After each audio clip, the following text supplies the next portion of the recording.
আরব সাগরে সৃষ্ট গভীর নিম্নচাপটি এরই মধ্যে শক্তিশালী ঘূর্ণিঝড়ে রূপ নিয়েছে। ঘণ্টায় ৬৫ কিলোমিটার গতিবেগে এটি এগিয়ে আসছে পাকিস্তানের উপকূলীয় অঞ্চলের দিকে, ক্রমেই দক্ষিণ পশ্চিম দিকে অগ্রসর হচ্ছে। এরই মধ্যে সিন্ধু, করাচি, বেলুচিস্তান সহ বেশ কিছু উপকূলীয় অঞ্চলে ঝড়ো হাওয়া সহ ভারী বৃষ্টি ও বজ্রবৃষ্টি শুরু হয়েছে।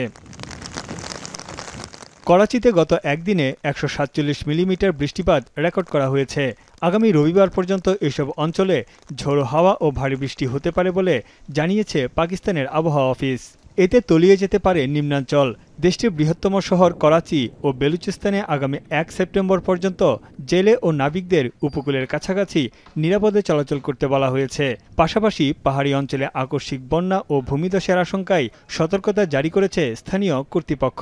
भले आंधी आए तूफान, हमें जाना है समुद्र में, हमें रुख करना है समुद्र का, तो लाजमी जो ये सूरत हाल सही होगी तो जो लाजमी हमें समुद्र में जाना पड़ेगा। इस तरह के समुद्री तूफान के खतरात की वजह से बताया जाता है, बेशतर हम सुनते रहते हैं, मगर ये कराची एक ऐसा शहर है, बताया ज़रूर जाता है मगर ख़तरा जो भी होता है टाइम आने पे टल जाता है। যত সময় যাচ্ছে ভারতীয় উপকূল থেকে তত দূরে সরে যাচ্ছে ঘূর্ণিঝড় আসনা। আগামী ২ দিনের মধ্যে এটি আরব সাগরের উপর দিয়ে উত্তর পশ্চিম দিকে অগ্রসর হবে।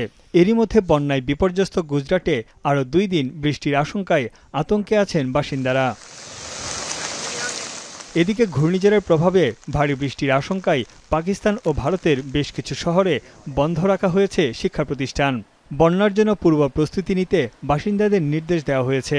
সবশেষ ১৯৭৬ সালে এরকম ভয়াবহ ঘূর্ণিঝড়ের সৃষ্টি হয়েছিল আরব সাগরে। তানভীর জানি, এখন বিশ্ব। শিয়া বাটার ও ভিটামিন ই সমৃদ্ধ lily glam beauty soap. Lily, always beautiful.